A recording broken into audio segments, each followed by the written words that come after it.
please confirm if you Yeah, can see my screen? Okay, thank you. Yeah, so good day everyone, and it's nice to be here again.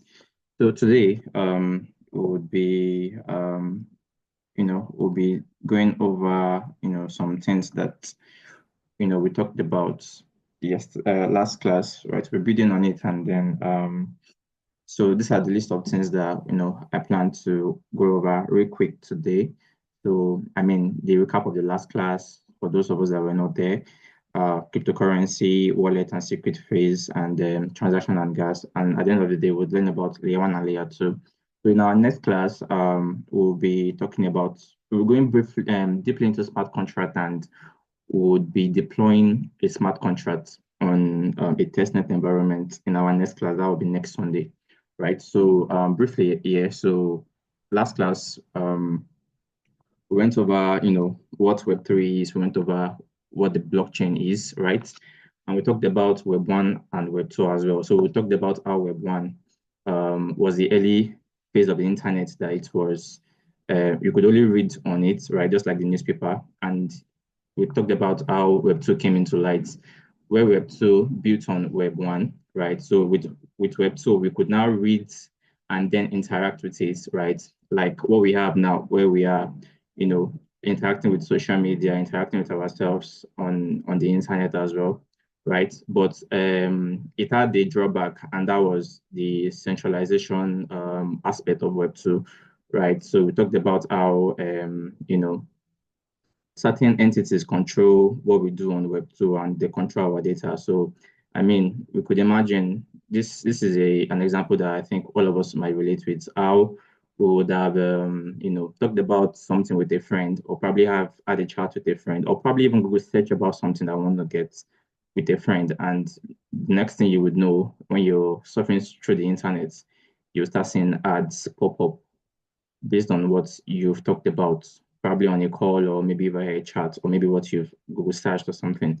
So this shows that at the end of the day, there are certain entities that are keeping track of our data, and they know what we do, they know what we want, and they use, based on this algorithm, they suggest things that we want to get for us, right? So this brings a lot of questions about privacy and what's not. So Web 2 is good, and it brings about all the good things that we have been using. I mean, Facebook, Twitter, the whole of social media, right, is built on Web 2, right? So it's just a decentralization risk, right? So that leads us to Web 3, where we talked about how Web 3 built on Web 1 and Web 2, but it not only had readability, it does not only add interactivity, but this time around it now has ownership, right?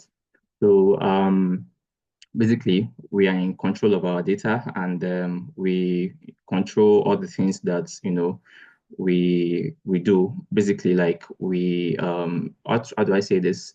It brings a caveat. I mean, it brings what's it called? It brings transparency, and it also brings anonymity to a large extent, which brings privacy, right? So we'll just briefly go, we just try and visualize the things we talked about last class. So we talked about the blockchain. Yeah, can people still hear me? I mean, can everybody hear me?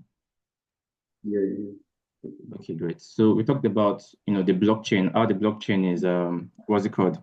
Is a distributed ledger, right? That keeps transactions, I mean, that keeps record of transactions, right? That are stored over a network, right? So, I mean, just to visualize it, right? So just imagine this as, can you see my screen? So I believe you can see my screen. So just imagine this as, a block. This is block one, block two, block three, block four, right?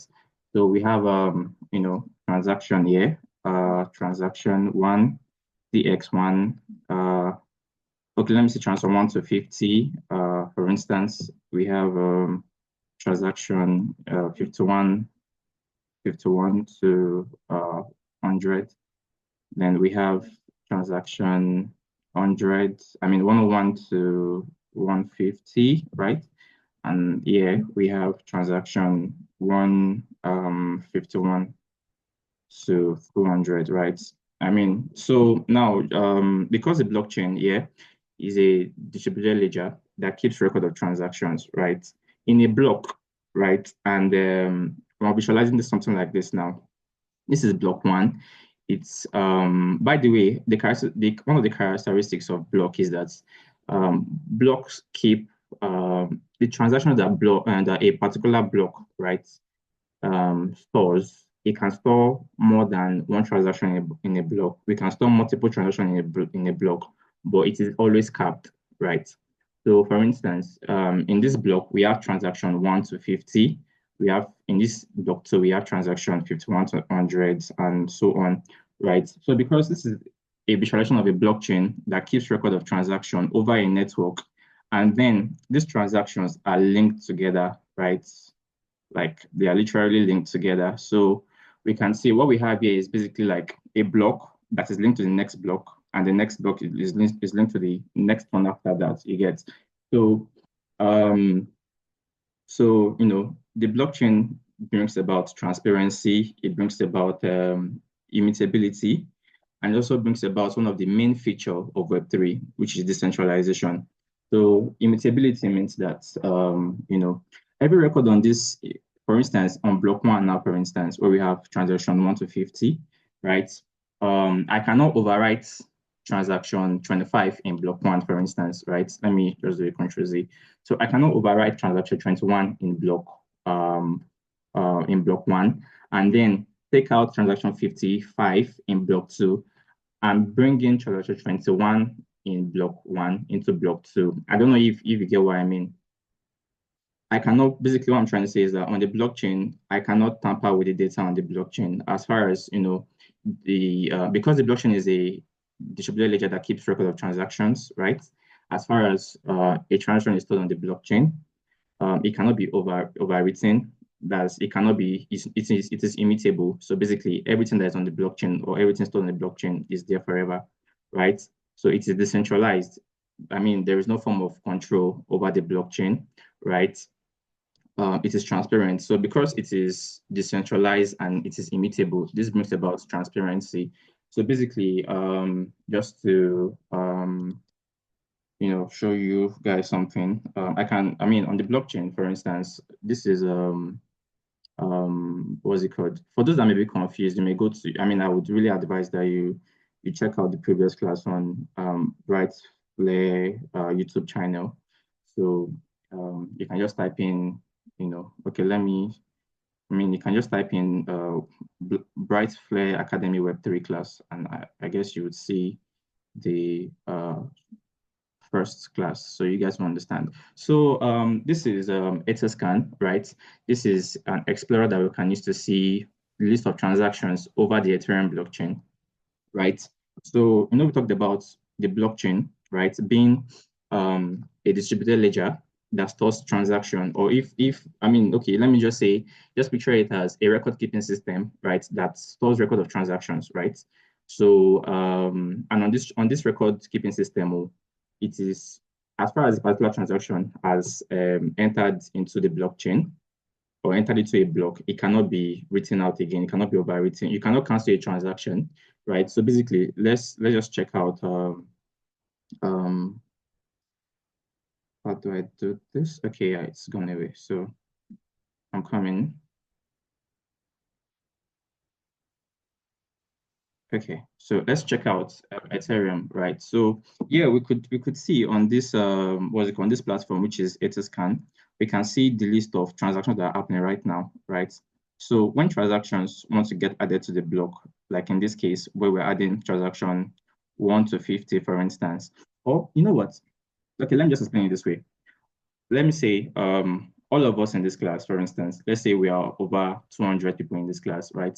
And then I want to take a record of people that came to this class, right? So basically, I would keep, then I want to like sort of group us, since we're 100, I want to like, or 200 per se, I want to like group us into, what's it called? A group of four, in this case, probably a group of four, yeah, where, in each of the group, it will contain 50 people, right? So just picture it the same way as the blockchain, where the blockchain stores transactions, but in a particular block, transactions are usually capped, right? A block cannot store unlimited transaction. Right? So because transactions are capped, we need to find a way to like split those transactions across those blocks, right? And then on the blockchain, we can have unlimited transaction. I mean, this is an explorer that we can use to see um, all the transactions happening right now, right? This has been storing and it has been, I mean, it keeps a record of all transactions that have been on the Ethereum blockchain. I mean, since the inception of Ethereum, probably in 2014 or 2015, if I'm not wrong. Yeah, so we can see that, yeah, we can see a list of all transactions that is happening right now. So if you want to go to the Explorer, it's etherscan.com. So we can just check out etherscan.com and see all the transactions going on right now in what's it called in the Ethereum blockchain, right? So basically, this brings about transparency where people can see what's going on, and also brings about what's it called privacy. Basically, why? Because on the blockchain, unlike Web2 platforms where you are known by probably your what's it called, you need to have some form of identity to use the Web2 platforms. Like for instance, for me to use Google Chrome or for me to use OPay, for instance, or for me to use Twitter, I need to register an account, right? For me to have a Gmail, I need to have a Gmail account, for instance, right? So for me to use certain platforms, they need to know who I am basically. So they would have like my email, some request for my phone number, as well as, even KYC as well, you get. So definitely they need to know who they're interacting with, you get. But then this brings about what's it called?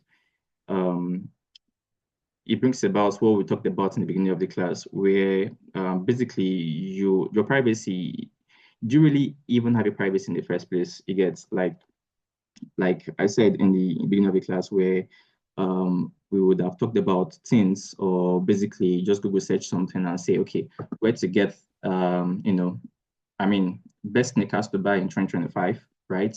Then tomorrow I can be going across, I can be browsing on a particular website and then I'll see a Google ad pop up. I mean, I'll see an advert pop up of a sneaker. I mean, of a sneaker, yeah. So of a sneakers, probably on Jumia or something, and I'll be reasoning, this is what I talked about yesterday and stuff like that. So basically, it means that some people are keeping track of our data, and there is no form of privacy per se. You get. So then, if you're using the Web3 platform here,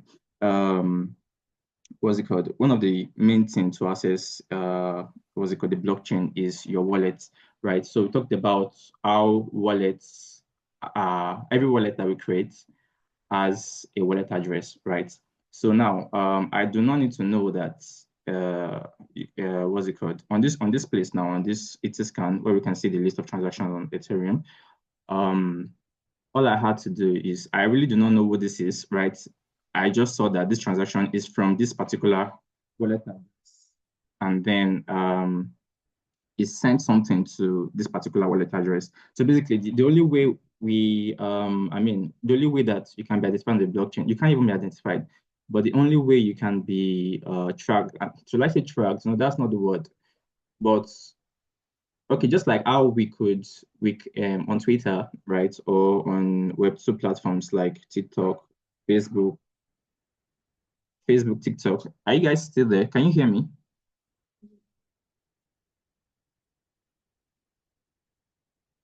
Hello?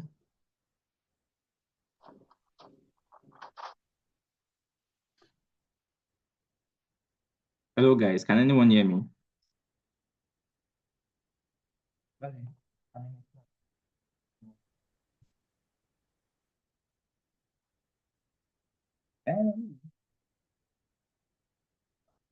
Mo All right.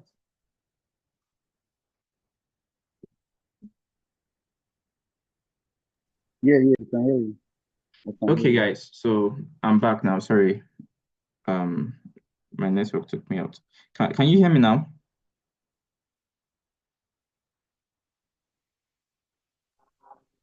Yeah, Can you hear me? yeah, yeah. Yes, Okay, I great. can hear you. Okay, great. So you can Yes, hear me, right? So yeah. So I was talking about how what's it called? How we I mean to access the blockchain here to also access the Web3 platform, like to access the Ethereum blockchain, for instance, this is an example of a transaction, right? And then when we the only thing we can see is that a transaction occurred from this wallet address to this wallet address, right? We did not see the person's name. We do not know what this is. We don't know if he's a black, if he's a white man, if he's a what's it called? A Latin American or whatsoever. We don't know what this is, right? So this is what I'm saying, that it brings about transparency, right? And again, it brings, I mean, sorry, it brings about what's it called? Yeah, transparency is one, but it creates a source of anonymity, right? Where we don't know what this is, which brings about privacy, right? So what's it called? So going further, we can see the list of transactions up right now on the Ethereum blockchain and view all the transactions going on, right? So this brings about transparency. And then this decentralized nature of the blockchain is basically the fact that um, once a record or transaction is on the blockchain, nobody can remove it, right? Or for instance, if I deploy a smart contract on the Ethereum blockchain, nobody can say because they don't like my smart contracts, they will take it off the Ethereum blockchain. Nobody can do that. So unlike when we now have a Twitter account, or when we have what's it called? Um, when we use certain Web2 platforms, right? Where, if we do certain things that violate the rules that certain authorities or certain stakeholders have set, we could be kicked out of the platform, basically. You get. So the decentralized nature of the blockchain, uh, and then the trustless, I don't need to trust that you're going to do. Okay, I think the trustlessness part, will go over that when we're talking about smart contracts, right? So, but then blockchain has four key features, right? Which is immutability, it is decentralized, and it is transparent, and also trustless, basically. So we want about immutability, which means any record of transaction stored on the blockchain cannot be tampered with, it cannot be modified, and it cannot be overwritten. It is there. Once it's there, it's there forever. Because of this immutability nature, it makes it transparent, where anything we see, right, on the blockchain, we can trust that it is a source of truth. So it's transparent and it is decentralized. It is not controlled by anybody, right? So are you guys getting, or do you have any questions so far? No, definitely. Okay. Okay, great. So let's move on to, I mean, that's about the recap of the last class, right? So let's talk about cryptocurrency, right? So okay, so because this is a Web3 class, right? And because of all the things I talked about, the blockchain, right, being immutable, being decentralized, and being transparent, right? The Web3, the key, I mean, the all of the Web3 infrastructure was built on the blockchain, right? So this is why Web3 sort of built on Web1 and Web2, where we can also what's it called? We can okay, for instance, let me show you an example of a Web3 platform. Let me just override this. So let's go to phantom.com, right? Or Phantom Wallet, for instance. So since I already have the Chrome app on my phone here, on my laptop, let me just go over it. So, okay, no. So let me show you an example of a Web2 platform, Jupe.ag, right? So for me to use this, I mean, sorry, a Web3 platform, for me to use this platform, right? This is a decentralized exchange, right? So just hold on, is loading. All right, great. So let me try and disconnect this first to show you guys something. So disconnect. Yeah. So now for me to use this platform, this is a Web3 platform. It is where we can buy coins and trade coins on the Solana network as well. So because it's a Web3 platform, right? For me to use this platform, it doesn't need to know who I am, basically. Why? Because the blockchain is built on a trustless nature. I mean, it's trustless basically, and it provides anonymity using our wallet basically. So for me to access the blockchain or for me to process transaction on the blockchain, all I need is my wallet and my wallet address. And when creating a wallet, like there's no, I mean, no wallet to ask, no, what's it called? No Web3 wallets right? I mean, when I say wallet, I mean self-custody wallets like MetaMask or Phantom will ask you for who you are for you to register on the platform or for you to create a wallet. So they don't need to know who you are, right? All that you have to do is to just go on MetaMask and then create a wallet address. Create a wallet and store your private key, right? And then you have access to your wallet address. So for me to use this platform now, right, all I have to do is to just connect my wallets, basically. So I'll click on Connect Wallet, I'll click on Phantom because I previously used Phantom. And because I connected to this site before, so it automatically connects, you get. So basically, you can see that my wallet address starts with 12 and it ends with 2B, you get. So basically, that's all I needed this is all I needed to access this particular platform, which is a Web3 platform. Unlike OP now, then you can't blame OP because definitely they need to know who you are. But then, like, okay, let me use OP. Let me use what's it called? Twitter, for instance, or TikTok, right? Or Facebook. Now, these guys need to know, they need to know who I am, basically. They need to know my name, they need to know my email address, or maybe my phone number, and stuff like that. So all this data we're giving out here, in Web 2 to a decentralized entity because our records are being stored on a server. You get that, for instance, when you use Facebook or when you use Twitter, or when you use any Web2 platform, the records are being stored basically like record of your email and stuff like that. They are being stored on a server here.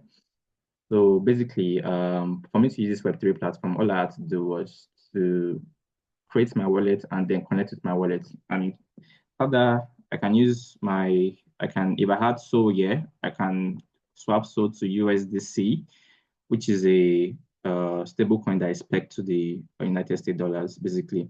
So basically, one USDC means $1. But then this is not a trading class, so let's just move on from here. But I'm just showing you how, I've been saying Web3 brings about, what's it called? It creates this form of privacy for you. That's one way you can check it out, you get. So now let's talk about cryptocurrency and what's it called? Cryptocurrency. Yeah, so basically cryptocurrency are divided into two, which is the native token, right? Native token, which I'll go over. Native token, and then we have coins, right? So native token is usually what's it called? So native tokens are tokens, right? That are usually named after a blockchain, right? So for instance, the Ethereum blockchain, which we have been, talking about using the Etherscan this thing platform. Let me go on CoinGecko, for instance. And for those that were in the last class, they'll be familiar with this site, right? So let me just move this away from here. So now, what's it called? So now this is a site where you see a list of tokens, list of coins, and then you see their prices as well. But that's not what we're talking about. What we're talking about is cryptocurrency. Yeah, I want to know the two types of cryptocurrency, which is a native cryptocurrency or native token rather, and we have coins. So native token now are usually named after a blockchain. So now, for instance, the native token of Ethereum is the native token of the Ethereum blockchain is Ethereum, right? Basically, that's what we know as Ethereum. And the popular one, Bitcoin, what we know as Bitcoin is the native token of the Bitcoin blockchain. So now with these native tokens now, they're actually cryptocurrency and you can picture them as digital money if you want. But then they're not just digital money. They are also, these native tokens now, they're responsible for, what's it called? They are tokens that are used to make critical decisions on the blockchain. Now, for instance, if an implementation of, let's say, a particular what's it called, of a particular improvement feature wants to come on the Ethereum blockchain here. One thing that we could do is what's it called? We can use We can use our Ethereum token, those that have Ethereum tokens, right?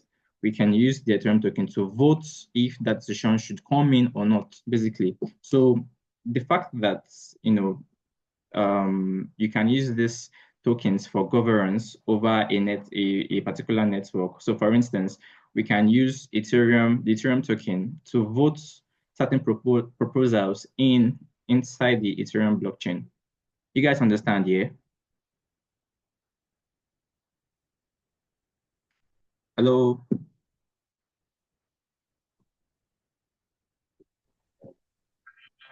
Yes. Yeah, we are following, sir. We are following, sir. All right, all right. Thanks, Lawrence. So, what's it called? So, so that's the first type of cryptocurrency where we have the native token, right?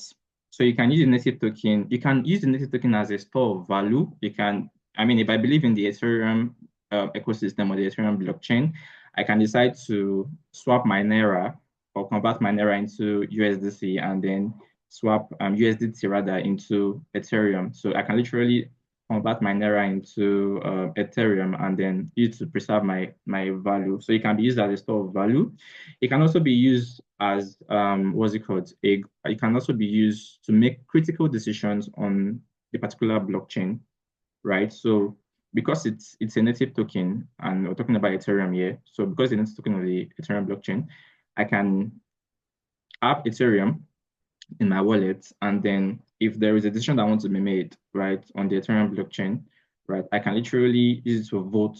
You get like for instance, there's this platform I use, Jupe, right? There's this what's it called? There's this you can stake Jupe token. There's actually a token called okay. I think this is even the best. This is the best thing to explain. So now Solana. We're talking about Ethereum here. Let's just put Solana since I'm already using Jupe. So now Solana is another blockchain on this one, right? And then the native token of Solana is Solana, you get, because I said native token are usually named by the blockchain name. So the native token of Solana blockchain is Solana. That's why we have Solana here. We can see that the price is this here. But then what's it called? So with this Solana now, I can use my Solana to I can store, I can use it as a store of value, and I can also use to like make decisions in the blockchain. You get, like I said, with Ethereum, if there are proposals, I can use it to, vote in proposals. You get, so basically, okay, the meeting will end in 10 minutes. So when this meeting ends, you can rejoin back with the same link so it will to start. So because what's it called? Solana is the native token of Solana blockchain. I can use it to perform governance model where I can use to vote critical decisions inside the Ethereum, inside the Solana ecosystem. So now the next one is coins. Yeah. So picture coins as every other coin in a blockchain that is not a native token. Now, because Solana is a blockchain on its own, right? So a blockchain can what's it called? A blockchain stores transactions, right? And in a blockchain, we can also build projects inside the blockchain. Now, this Jup you're saying, Jupiter token, is a decentralized, what's it called? The decentralized platform where you can swap coins that are in the Solana blockchain. Yeah. So now this Jup itself, right? Because it is a project that is built in Solana, right? It will have a coin basically. So we can use the Jup coin to make critical decisions inside of Jup. I don't know if you're getting me. Like if let's say the Jup developers want to make certain proposals or certain feature, they can tell the Jup holders or the stakers to vote for or against certain decisions. You get, so because what's it called? Solana is because Jup is built on Solana, which is a blockchain, yeah, because Jup is a project built inside of Solana, right? You cannot use Solana to make decisions inside of Jup. You get, the only thing we can use the Jup token, which is this JUP, yeah, JUP. So we can use the Jup token, which is Jupiter. So we can use the Jup token to make decisions inside of what's it called? Inside of the Jup uh the Jup ecosystem, you get. But then this is a project built inside of Solana blockchain. So like I was explaining about native tokens, Solana is a blockchain and Solana token is the native token of Solana, right? But Jup is a project inside of Solana, right? So because we need tokens, or we need coins, right, to make decisions inside of a project, Jup would also have its own coin, right, that we can use as a store of value as well, and we can also use to like make decisions inside of Jupyter ecosystem, or Jupyter, yeah, ecosystem basically. So basically, the two types of cryptocurrency, what I'm trying to say is that two types of cryptocurrency, or cryptocurrencies, are digital money. You can say that digital money, and there are two types. We have native tokens and we have coins. So native tokens are the tokens, what's it called, that are used to make decisions inside of a particular blockchain, right? And then we can also use as a store of value, right? And then we have coins. So coins are other cryptocurrencies apart from the native token, right? And these are usually coins of what's it called, projects that are built on top of a blockchain. For instance, Jup is a project built to integrate with Solana, right? And Jup has a token, right? I mean, Jup has a coin, right, which is called Jup. So we cannot use this Jup token now to make decision in the Solana ecosystem, right? Rather, we will have to be forced to make decisions or voting certain things in Solana. We would have to use the Solana token. So do you guys get?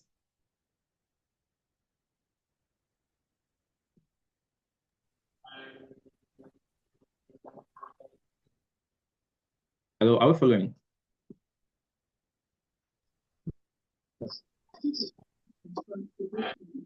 Hello. Yeah. Okay, great. So just let's move on to the next thing, which will be should we go over this? I think we went over this last class. So wallet and secret phrases, right? So I mean, again, you can watch the last class on YouTube and see how to create the wallet and the usefulness of the secret phrase and why it's important. So let's just blank that out, right? So now let's go to the next thing, which will be transaction and gas, right? So now, because the blockchain, or because Web3 is built on the blockchain, and the blockchain keeps record of transactions, right?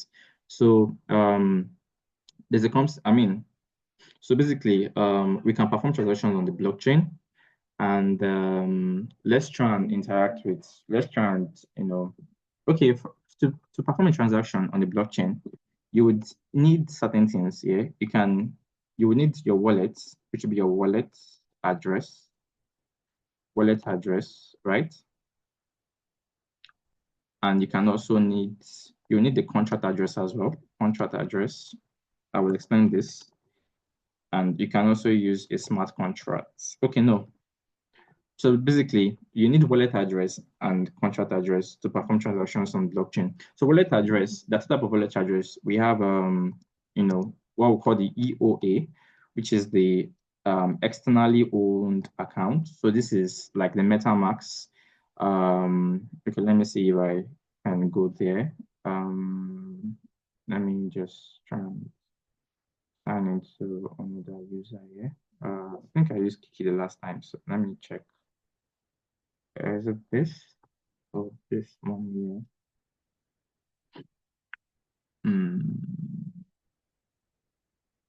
Okay, I think it's this one I used. So let me go over my extension. Yeah, MetaMask, right? So I created this MetaMask wallet in the last class, right? So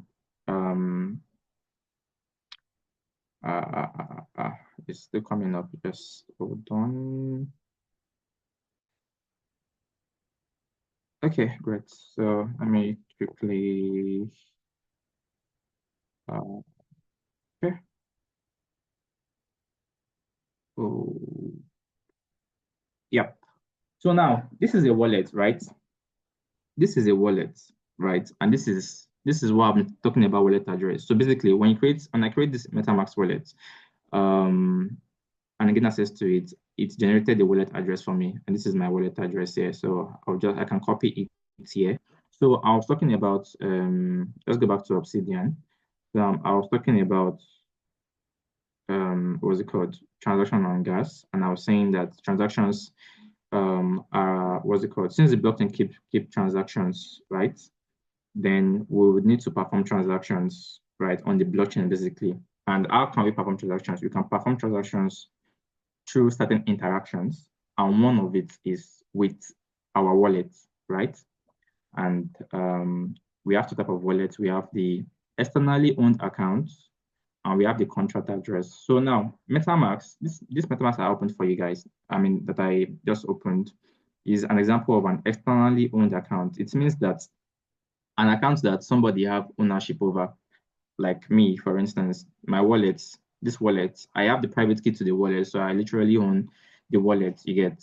So this is my wallet address. This is an externally owned account. And the next type of account we have is a contract address, right?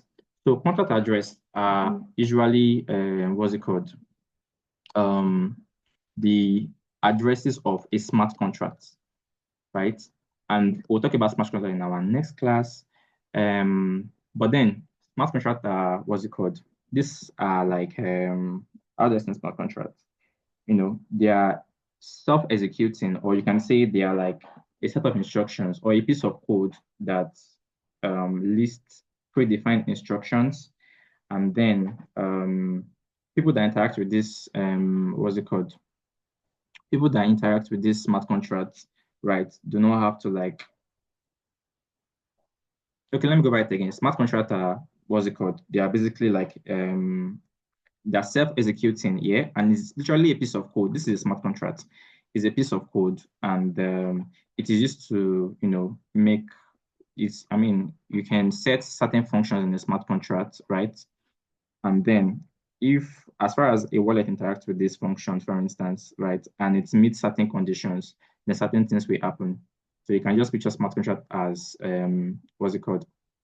A set of instructions or a piece of code that performs certain functions, right? So basically, I think this would end. So let's just rejoin with the next link. With the same link rather. So once this, let me just stop sharing, and once this ends, I'll join the next.